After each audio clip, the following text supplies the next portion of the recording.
समुद्र किनारे एक गांव में कृष्णाबाई नाम की बूढ़ी माता रहती थी। वह भगवान श्री कृष्ण की परम भक्त थी। कृष्णाबाई का वास्तविक नाम सुखिया था। घर घर में झाड़ू पोछा, बर्तन और खाना बनाना ही उनका काम था। कृष्णाबाई रोज फूलों की माला बनाकर दोनों समय श्री कृष्ण जी को पहनाती थीं और घंटों कान्हा से बातें करती थीं। गांव के लोग यही सोचते थे कि बुढ़िया पागल है।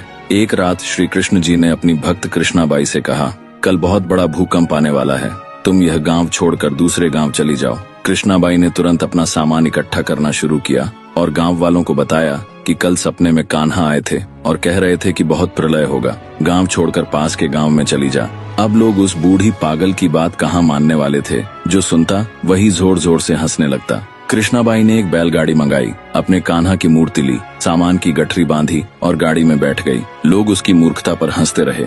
बाई जैसे ही गांव की सीमा पार करने वाली थी कि उसे श्री कृष्ण की आवाज सुनाई दी, अरे अपनी झोपड़ी से वह सुई तो ले आओ जिससे तू माला बनाकर मुझे पहनाती है। ये सुनकर बाई बेचैन हो गई। उसने मन में कहा, मुझसे यह भारी भूल कैसे हो गई, अब मैं कान्हा की माला कैसे बनाऊंगी। उसने गाड़ी वाले से गाड़ी रोकने को कहा और अपनी झोपड़ी की ओर भागी। गांव वाले उसके पागलपन को देखते और हंसते रहे। बाई ने झोपड़ी के तिनकों में फंसी वह सुई निकाली और फिर पागलों की तरह दौड़ते हुए गाड़ी के पास आई। गाड़ी वाले ने कहा, माई तू क्यों परेशान है, कुछ नहीं होगा। बाई ने कहा, अच्छा अब जल्दी चल और गांव की सीमा पार कर।